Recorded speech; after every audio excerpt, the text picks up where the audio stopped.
working. I have been working in the mental health field for over 15 years. Right now, I'm currently a clinical director at Pacific Clinics, overseeing several outpatient mental health services and also psychiatry as well. And I've been there for more than 10 years. As you can see, I'm also a therapist as well, and a trainer and a supervisor. So I oversee clinicians and supervise them to be therapists. And something that I enjoy on my free time is just exploring the world, hiking and traveling, and food. So one of the places that is on my bucket list is I've not been to the Philippines, so I would love to one day go. Angelica, you can take me. You know your audience here, girl. Love their food. So, all right. And so if you guys can put in the chat, what does safety means to you? Since today we're talking about safety, right? Crisis response and how to de-escalate. And so if you can put in the chat, what does safety mean to you?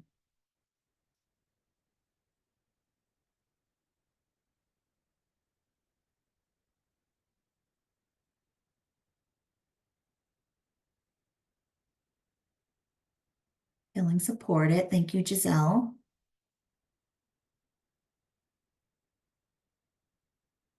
Anyone else?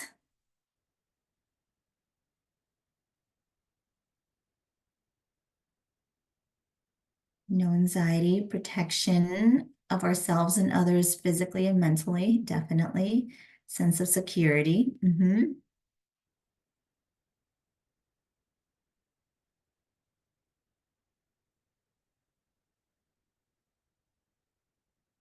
Authenticity,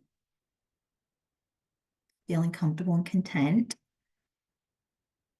Yes, these are all really good. Let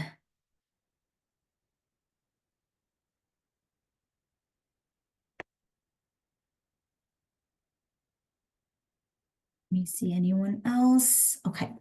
So when we talked about safety, right, from what you guys mentioned, it's about emotional safety. It's about physical safety. So when we're in a situation that potentially can be unsafe, then we have to ask ourselves, how is our emotional safety? Because we have to assess ourselves first before we can help others, right? So when we assess ourselves, we have to reflect on our emotional wellness and see where we're at. Are we in a space to be able to help, or are we not? Can we present a calm presence and have a calm voice in that situation?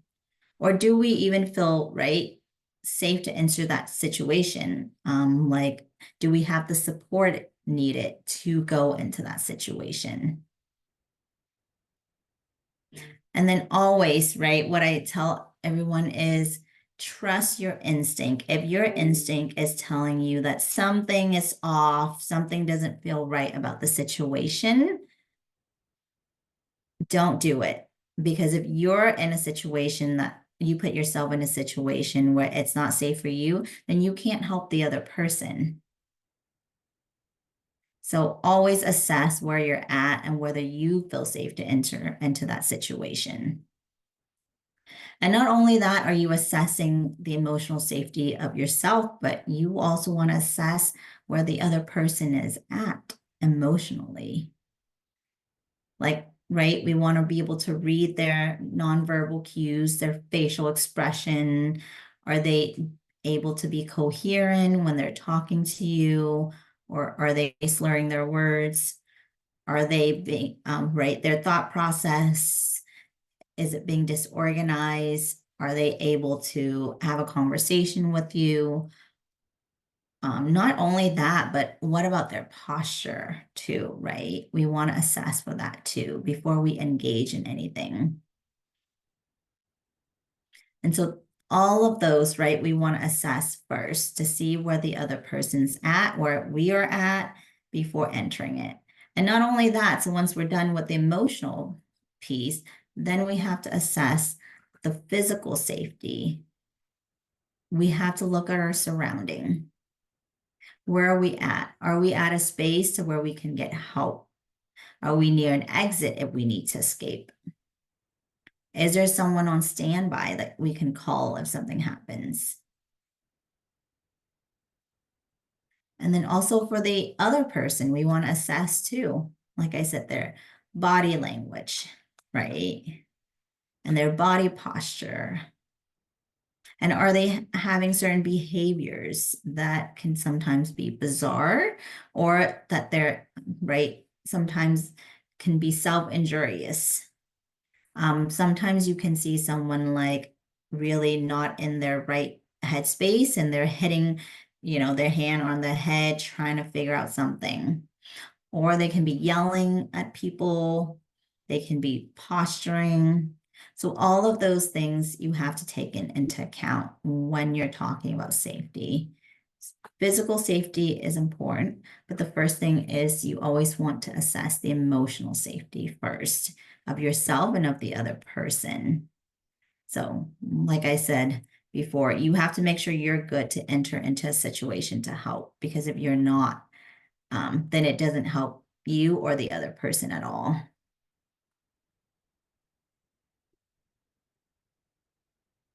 And so here I just put up some free self-defense courses, right?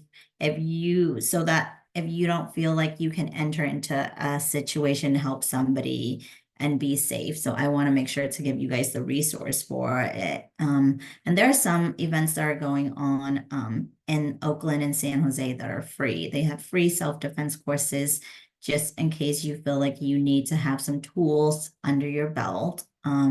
To be able to defend yourself if something happens. And this is not about you hurting the other person in any situation, but more so, how do you defend yourself?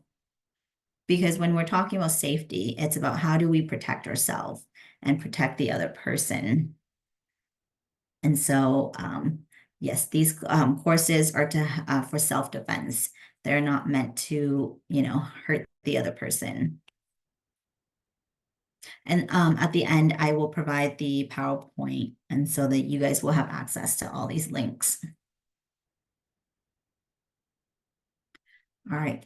So now that we just talk about safety, right, and when to assess ourselves and the other person. So next, I want to talk about crisis resources. Because sometimes, right, there are people who come into the office or who call you guys with a crisis, and these are some resources that I want you to have access to where you can really give them what they need.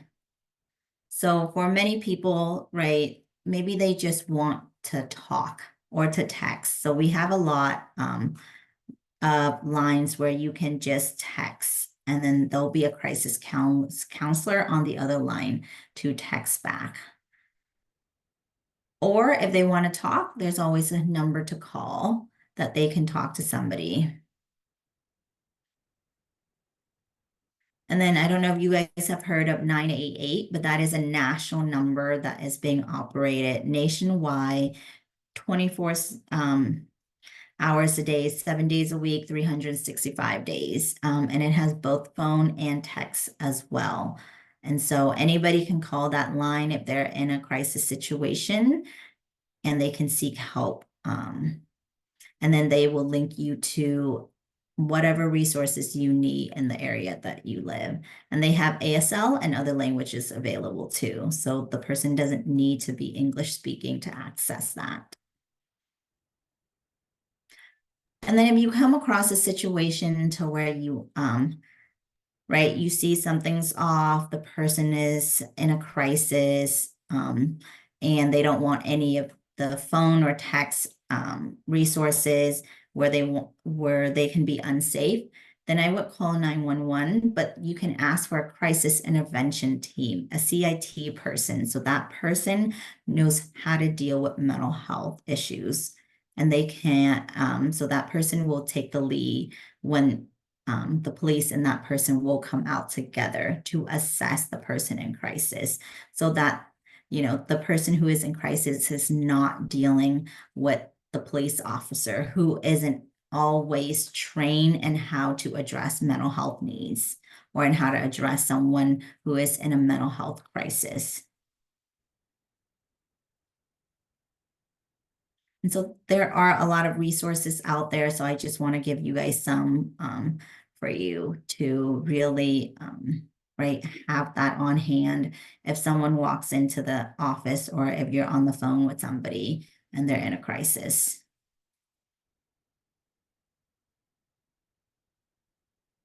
All right, so let's say there's somebody walking into your office and they are in the middle of a crisis. What do you do? Right? How do you assess them? What are you supposed to do? So most importantly, I would remain calm. And I think that is the hardest part, right? It's really hard to remain calm in a crisis situation. But we want you to fake it, because if the other person who is in crisis seeing you also freaking out, it's going to amp them up. So if we can remain calm on the outside, then we can show them that, okay, the situation isn't a crisis, that we can help support them. Because if they see us freaking out, they'll freak out even more. So we want to present a calming presence to them, because that energy that they feel, it's going to help calm them down.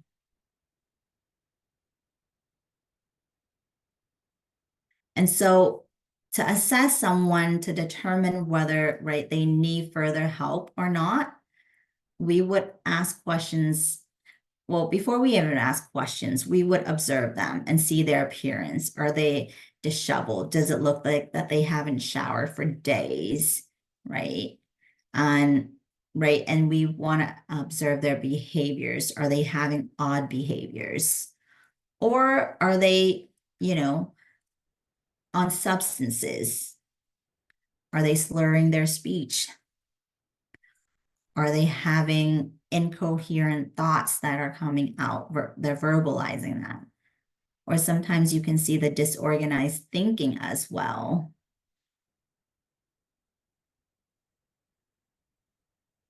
Or you can even, right? So once you observe their body, you observe their appearances and their speech, you can ask them questions, because some people might have some medical conditions that is affecting their well-being, right? If they are a diabetic and they're low on their sugar, that could cause them to act a certain way. And so we want to make sure we want to ask all these things. And then we also want to ask, do they have any false beliefs, any delusions, any hallucinations? Or if we observe that they're talking to somebody who's not there. So are they talking to themselves, or are they talking to something, that they see, or are they talking to someone in their head? So all those things that we can ask just to see. And then if they're in a crisis and you see them hitting their head, being angry, right? We also want to assess, do they have access to weapons or have a plan? If it looks like they're hurting themselves, we want to make sure that they don't have a plan to hurt themselves and that they don't have access to weapons to hurt themselves. And you would ask pretty much direct question of, do you have a plan to hurt yourself? Do you have any means to carry out that plan if you have a plan? Just like if you see someone talking and you're like, who are they talking to? You can ask, are you talking to someone? You can ask direct questions like that to see if they're having, right, hallucinations. Because some people, depending on whether they're on substances or they have schizophrenia, they can have visual hallucinations, is that they're seeing something that's not there, or they can have auditory hallucinations where they're hearing something that's not there. And sometimes some unhoused populations or someone who's in a crisis with schizophrenia, they can have delusions, is that they have beliefs about certain things that they believe is true, Like, oh, aliens are out to get them, or the government is out to get them, or somebody is out to get them. And in their head, those delusions are real. So when we see someone, right, talking to themselves, but then there's no one around them, then we want to assess for those things. Are you hearing voices? Are you seeing something that I'm not seeing? Can you tell me more? Or what's going through your head right now? Like, what are you thinking? And you can even ask directly of, do you believe someone is trying to hurt you? So those are all the questions to ask. And then when we're assessing for self-injurious behavior, if they have, we can ask directly of, have you hurt yourself? When was the last time you did it? Have you had any thoughts of suicidal ideations? When was the last time you had those thoughts? And if we want to know about their substance use, we can ask, have you used any substances? Can you tell me more about it? When was your last usage? And right, these are questions to ask when someone is able to have a conversation with you. When they're not able to have a conversation with you, then we use a lot of observations. We observe their behaviors, we observe their speech, we observe what they say, we observe their appearances. And from those things we gather, then we can determine our next step. And we also, right, want to assess if they want to harm others. Because sometimes when someone is in a crisis, they're being delusional, right? And they're being angry and they're stomping around, they're posturing. We want to ask those questions if they're having a plan to hurt somebody or themselves. And so we want to make sure that we ask all these questions when we're assessing to see where they're at so that we know what kind of help to get them. And if they're being unsafe, please trust your instinct. Like I said previously, right? How to assess for safety. We want to assess ourselves and see if we can be okay going into that situation. If not, please disengage. If we feel emotionally and physically safe to enter into a crisis, then please do. But if not, then I would not recommend for you to engage, to enter into that situation. Then I would ask you to call for help.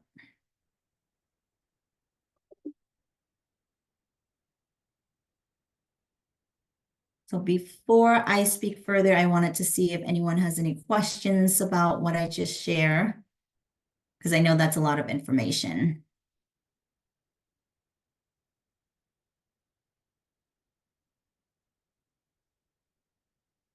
If not, then something for you guys to remember if you are in a space, if you need to assess someone, is be fast.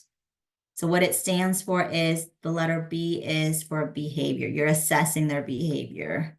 The E is for their emotions. You're assessing their emotions. F is you're assessing their thoughts, their false beliefs. Do they have any false beliefs?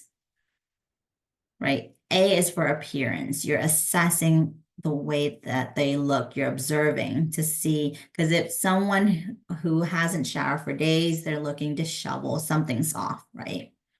And then S is for speech. You're assessing their speech. You want to see if they can have coherent statements and have conversations with you that are not tangential or disorganized. Then the T stands for thinking. You want to assess their thinking to see whether they have delusions or not, whether they have hallucinations or not, whether it's, they can think in a straight line, or are they just being incoherent and tangential and all over the place with their thinking. So if you have to be in a situation, think about be fast. Remember that acronym, and that can really help you to assess the situation. But before you enter a situation to assess, make sure that your safety is a priority, that you are safe and the situation is safe for you to enter. If it's not, please do not engage in it. And once you assess, right, then you use your best judgment to determine what they need, whether you need to call the police, whether they need resources, whether you need to call crisis to come and support them, or whether they just need someone to talk to. So please use your best judgment, trust your instinct. And then once you're done with, right, helping out with the situation, please talk to a coworker, debrief with a friend, because these things can be really heavy and you don't want it to carry it with you. Whether it's to go home carrying it, whether it's, to go throughout the day carrying it, because it can affect your mental health. Because these things can be emotionally taxing when we're in a crisis situation and having to help someone. It can be very emotionally taxing. And so we always want to take care of ourselves once the situation is over. And why I said to talk to someone is because it's good to let it out. It's good to just word vomits so that we're letting it go. Or for other people, it's better to take a walk. Or it's like sitting down, listening to music. Whatever it is, you want to do something right afterward to really release all that energy so that you're not carrying it with you to the next thing.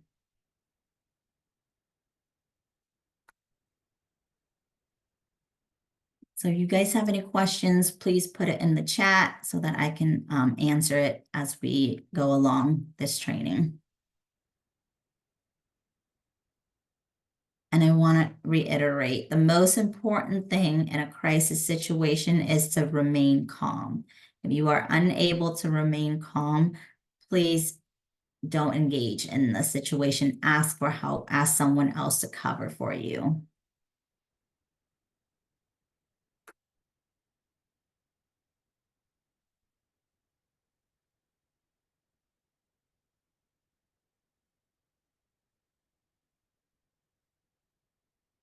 All right.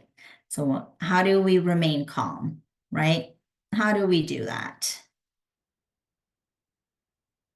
Take deep breaths. That's the easiest thing. That will regulate our breathing.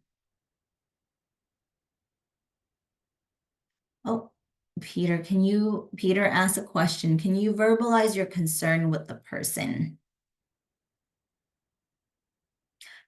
You can describe it. That's part of the active and reflective listening. So you can reflect what they say, or you can reflect based on what you're observing. Because part of that is that, right, you want them to really see that you understand what they're going through. So you want to reflect what they're saying, what is happening to them. And definitely, you seem upset. You can say that because you want to validate their experience. And it's not about whether it's true or not. Their experience might not be based on reality, depending on what's going on with them. But to them, it's true. That is their reality. And so we have to respect that and we have to validate their experience. And we have, right? And part of that is providing some empathy and really understanding what they're trying to go through, right?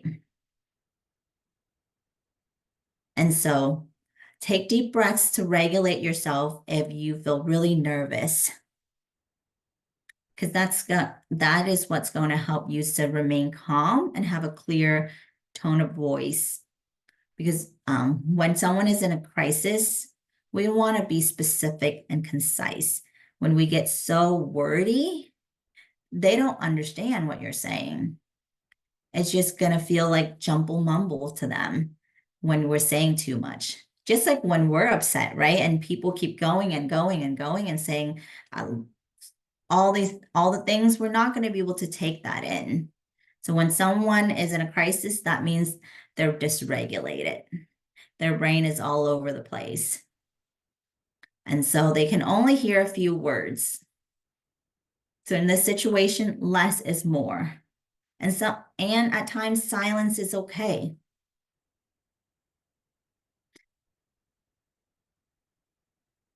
And so part of that is also we want to, right, really present a relaxed and non-threatening posture so that we're not on the defensive end or we don't see them as a threat. Because we don't want, right, if they see us as a threat, and that's going to amp them up, that's going to create more dysregulation on their end. So we want to provide some caring gestures, like such as, how are you doing? What's going on? How can I help? What can I do to support you? And we can use I statements like, I noticed that, something is off, something is bothering you. Can you tell me what's going on? Or, I see that you look upset. How can I help? And so part of, right, the active reflective listening and using I statements and having a non-threatening posture, it's all about building that rapport and that trust with that person who is in crisis. So that if you can build that rapport and they can trust you a little bit, it will help them to lower their defenses.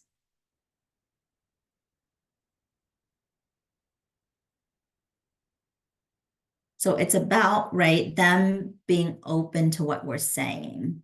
And if they're open to what we're saying, that means their defenses will go down.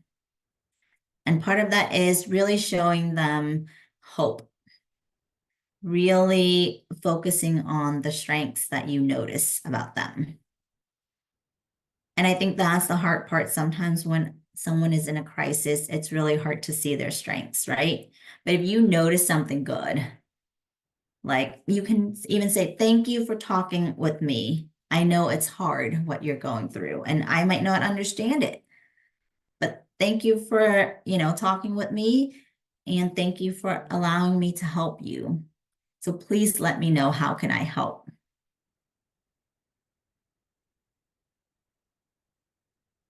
So the other piece of de-escalation is also, right, we want to give space physically. So when someone is in a crisis, we don't want to get too close to them because it might look like, right, we potentially can attack them. Because like I said, their defenses are high. When someone is in a crisis, their defenses are high. So we want to give them enough space so that they can feel safe. And also for ourselves to feel safe if they are going to do something unsafe, we want to have that space in between ourselves and the other person. The other thing that's pretty important in a situation when you're talking about de-escalation is you do not want a power struggle. You do not want to argue. You're validating and you're accepting their experiences. And it's not about whether it's true or not. Because when you're getting into a power struggle with them, then you're going to escalate them even further because you're challenging their truth. And when you're in a crisis situation, it's not about challenging their truth. And sometimes in a crisis situation, they might be saying things to you that can be hurtful. in a normal circumstances. They might be verbally attacking you if, right, they are not understanding you, or if they feel like you're not supporting them. So don't personalize it. Don't take what they say to heart. When someone is in crisis, they're not in the right state of mind.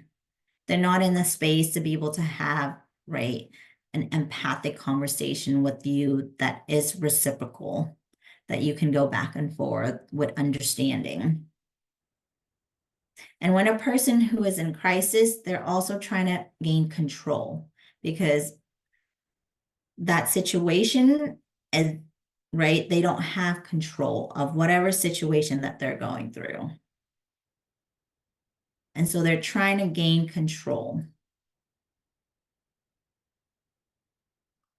And so we want to give them the perception of control. And to give them the perception of control is by not power struggling with them, by validating their experiences, by using I statements, by building that trust and rapport with them, by reflecting what they're saying. While at the same time, we also want to be realistic as well. And then I'll get to what plan ignoring is after that. So, like I said, we want to give realistic expectations on what we're able to do. Like if they're in their delusion, they're in their crisis, and they're asking for all these things, and it's not possible, right, that we can do those things. Please do not promise them that we can do that. Give what you're able to do, but do not make promises for things that you can't really fulfill. Because we want to set it realistic expectations so that way they know that, okay, we can give them resources, but we can't take them anywhere if they need a ride somewhere.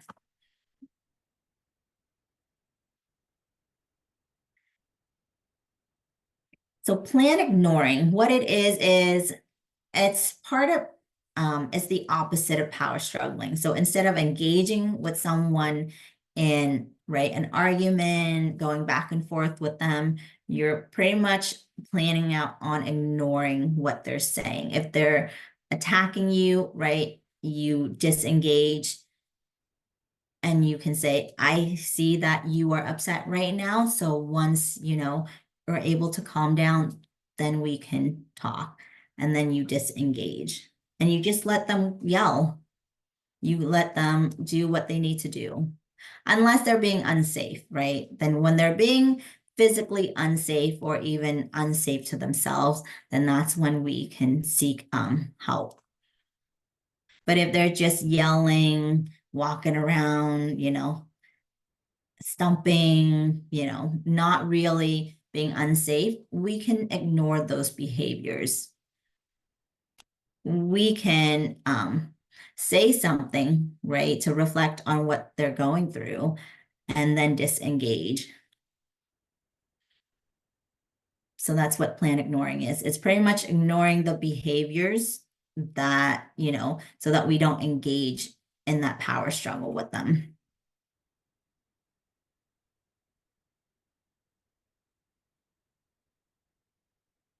Any other questions?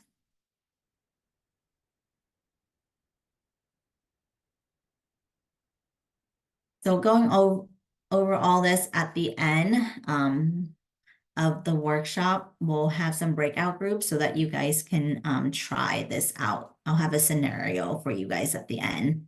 So if you have questions, feel free to ask them now, just so I want you guys to really understand and, right, if you are ever to be in a situation that require you to assess and get help for them, or to even de-escalate the situation. I want to make sure you have the tools and the skills for it.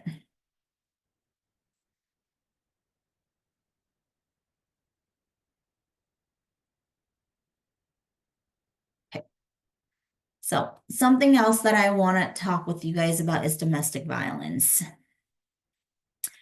And this is important because we have a lot of people who are in crisis with domestic violence that sometimes they don't talk about it. So I don't know if you know, but it takes someone 7 times before they leave a DV relationship. And the cycle of violence looks like this is, you have the calm phase, right? And then once the calm phase is over, the tension builds up and then the violence happen. And when we're talking about violence, it can be multiple of things. And then once the violence happened, then the honeymoon stage comes in to calm everything down to the calming phase. And let me show you the wheel of all the violence that I'm talking about. Can you guys see the wheel? Great. So when we're talking about domestic violence, we are talking about power and control. We are talking about emotional abuse. We are talking about isolation. And we are talking about minimizing, denying, and blaming. And sometimes in a DV relationship, one partner can use the children to make the other person feel guilty. And if it's a heterosexual relationship and the perpetrator is a male, some males can use the male privilege. Such as, right, treating the partner like a housewives, like, a housemaid. And at times, right, there's also economic abuse where they want the perpetrator wants their partner to just stay at home. They don't want them to work so that they don't want them to have financial stability. And perpetrators can also use coercion and threats as well, or intimidation. So why am I talking to you guys about DV? Because at times you can get calls from someone who is going through a DV relationship or someone who can come into your office who is in a crisis situation because of a DV relationship. It happens often. The ones that goes unnoticed a lot is the emotional abuse in a DV relationship.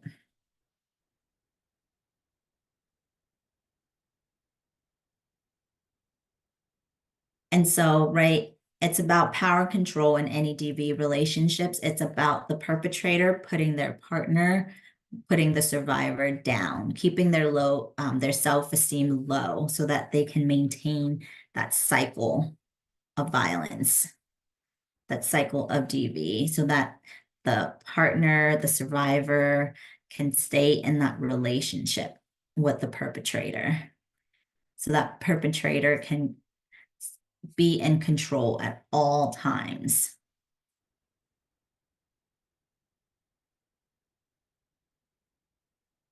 And so here are some resources out there.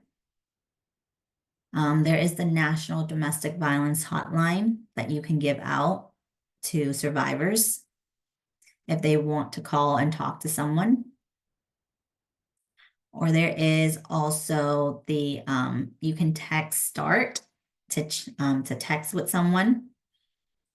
There is also this link, the hotline. Let me show you what it looks like.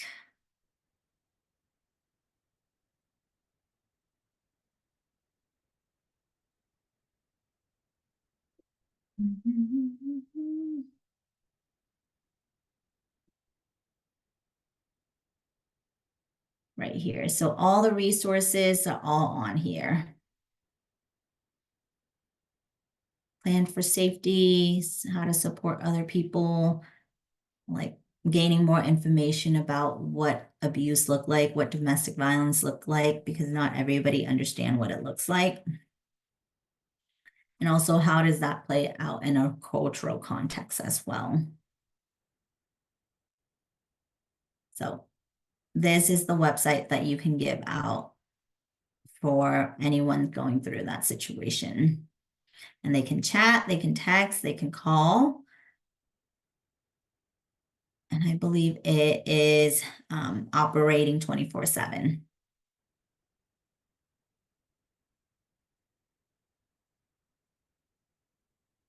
Any questions about domestic violence?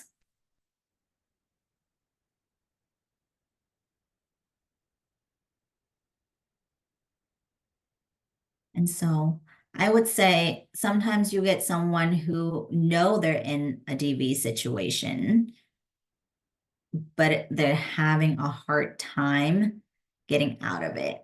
And so when they come right to us, maybe they just want to talk. Maybe their goal isn't to leave the relationship because they're not ready. Like I said at the beginning, it takes someone 7 times to leave a DV relationship. And so when you're talking to them, right, it's really about like what we talked about here, how to be validating, how to be accepting, because that is their experience, that is their truth, and how to really give them strengths and hope that they can have control of their situation. Because we, right, and we want to give the survivor the strength and hope that they can do things on their own and that they're a capable individual and that they do have control in that situation in their relationship with the perpetrator. Because the goal of the perpetrator is to take away that control so that that perpetrator has all the control. So part of our conversation, if you do come into right across someone who is going through this situation, is we just want to instill hope in them that they do have control and they can have control of their lives.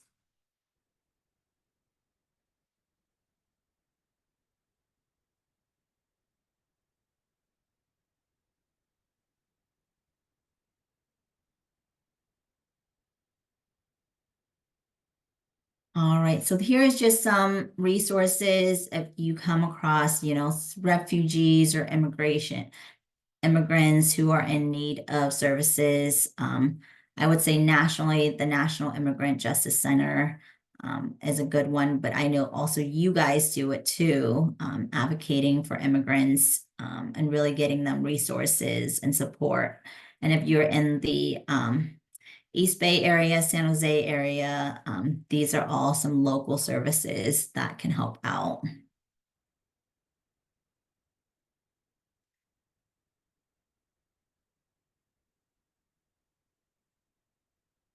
All right, so the other resource that I want to share with you guys is this number called 211.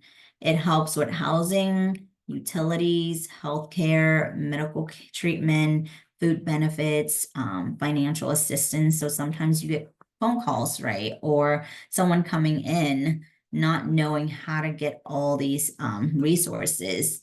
You can always defer them to 211 and they can have all this resources for them. You can call or you can go on the website. The website right here.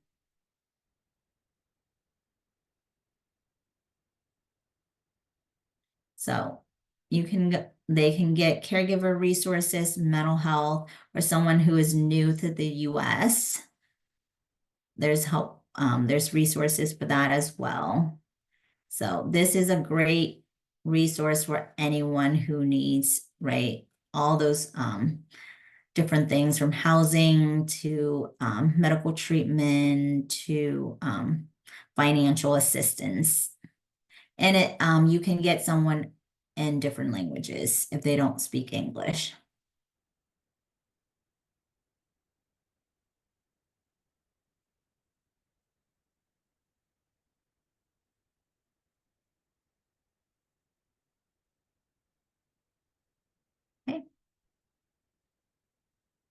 any questions that you guys have before we go into our role play?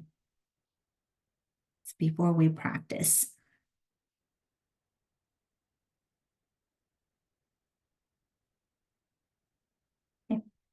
If not, let's see. So this is, we're going to go into breakout groups, and this is the scenario. You have an unhoused person who came in and asked for help, but the person exhibits slurred and incoherent speech, so you couldn't understand what they're saying. You asked them to repeat what they said, then they got upset because you were not able to hear them. They started yelling and was posturing at you. What do you do in this situation? All right, can we start the breakout group? And then we'll do it for 15 minutes. It'd be also, or is it possible for you to also paste it into the chat so they have it with them in Yes. the breakout rooms, Duyen? Thank you. Yes, I can do that. Okay, we'll put you all into breakout groups of 2 to 3. So I'm assuming that's going to be, let's see. I'm going to put 3 groups.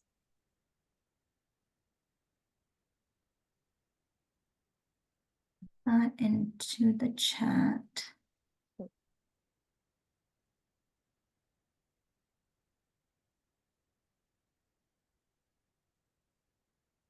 Paste it into the chat. Yes, let me put it in the chat right now. And then I can broadcast it too. Yes, that's perfect. Okay, thank you. I'll put you all into breakout rooms. And they are open.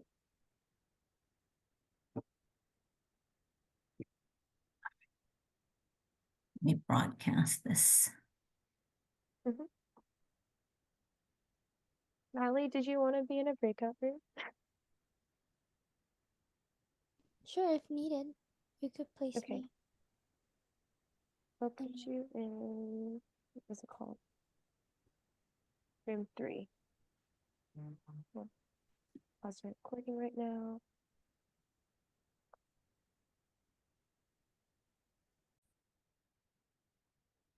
All right, guys, welcome back.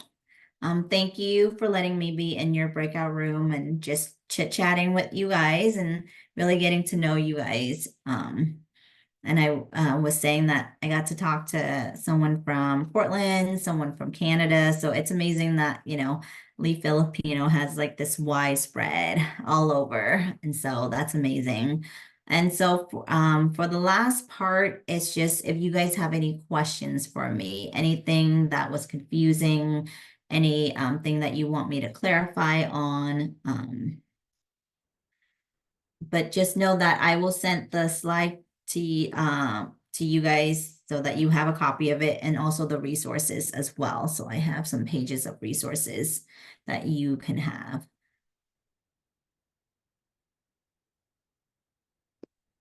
A question. Mhm. How can we best assess intention? I guess I'm thinking mostly about like hate crimes or when someone is intoxicated to a point where they're just kind of saying things, but where how do we assess that? Mhm. I mean, if someone is right intoxicated or they're high on substances, I'm not sure if you can assess their intention because they're not in their right state of mind. But what I would say is to not take it personally. Because then you're not assessing attention, you're assessing to see where they're at and what is their reality. Because if they're high on substances or that they are drunk, then what is their reality? Is their reality what they're saying in that moment, right? Does that mean that that is when they're sober? We don't know that, but we're assessing for what is the reality in that situation, in that moment. Because their intention, we really don't know, because if they're so intoxicated or high, their intention might not match their impact, or they don't even know what their intention is, depending on how coherent they are. So you're assessing for their what they believe is reality, and you're assessing for their coherency, whether they can understand, whether they can even have insight during that time. So it's a lot of like reading their body language, reading the social cues, and hearing what they're saying and observing their behaviors to see. Because if they're really intoxicated, they might not be coherent. So you might not even really be able to have a conversation with them to be able to ask further questions.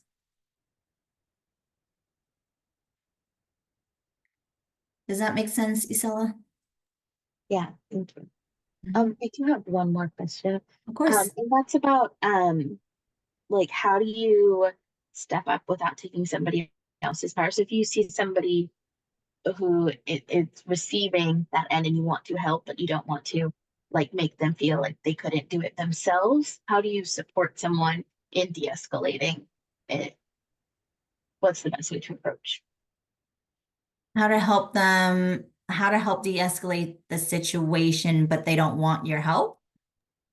You're not, they didn't ask for your help and they are handling it, but you want to support, like let them know that you are there to support if they need it.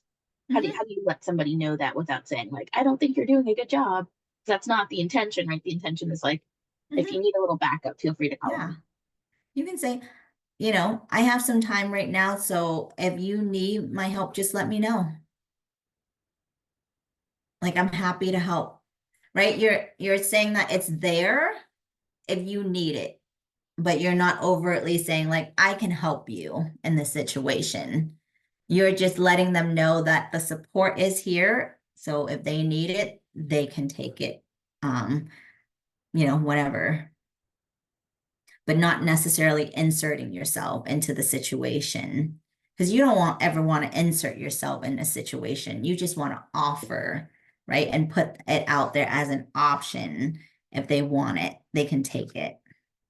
And just be there, right, as a presence to support them so that when they do need it, then they'll take it. Thank you. Mhm.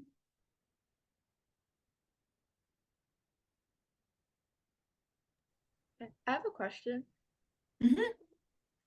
So I guess like when it comes to de-escalating, like how do you navigate that with people who are like significantly younger than you and or like significantly older than you? Like how do you communicate that? Mhm. I think for older, right, for the older community, I think it depends on culture as well. I think with the Hispanic or Asian culture, I think there is a certain way of approaching than in comparison to, right, the Caucasian older population. And so I think really assessing for their culture to see how they want to be addressed. Because right, the way that we respect the elders in the Asian community is a little bit different than the Caucasian community. And so I would look at that, the culture piece, and show respect that is connected to their culture. And so that's how you can help them feel. So then they feel a connection with you that, oh, you do understand their culture. You do understand what that piece is. And I think it's about providing a caring gesture that you can help support them, not necessarily that you know everything and that, you're an expert. It's just, how can I help? What can I do to help you in this moment? So it's just a general statement like that to the older community. So it's not us coming off like we're an expert and we know everything, and that we're here to show them the rope. Not necessarily. We're just here to help them if they need help. And then when you're talking about the younger population, like how old and what are we in what situation? What are you thinking of? I guess like well, I guess without getting too into it, but um like I have a sibling who's like 10 years younger than me. I'm 22. And then I just know like when they're really in high stress situations, it can be hard for them to like communicate or like verbalize things, and they kind of like shut down. So I guess just like how to like in a way get an answer for them, or like how to best respect their like space and like boundary that they're kind of putting up. Yeah, so I think in those moments you respect what is their reality. What is, right? If they need space because they're shutting down and need that space, I think respecting that. But I think afterwards you can approach them and be like, hey, I noticed that, this, and this. Like, I'm here for you. If you need anything, we can talk, right? But I think in those moments, we really want to respect and not challenge. I think we don't want to engage in the power struggle. That's the biggest piece, right? Is challenging their reality, challenging, their loss of control. Because I would say 99.9% of the times when someone is in, it's dysregulated, they're in a crisis, anything like that, they feel a sense of loss of control. And so we want to give them that they are in control of their lives. They are in the control of the situation, even though, right, their reality might not be the truth, but to them it is in that moment. So we want to respect that. And in your situation, I think it's helping them really build insight afterwards to see what their pattern is. And so, right, because they have to be able to see their patterns to be able to change it.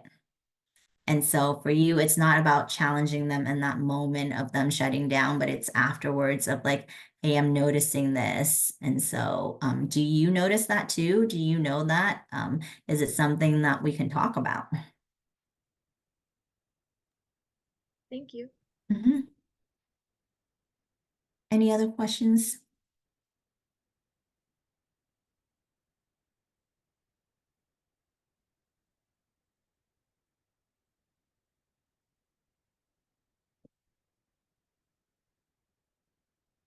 All right, I don't think we have any other questions for Nellie.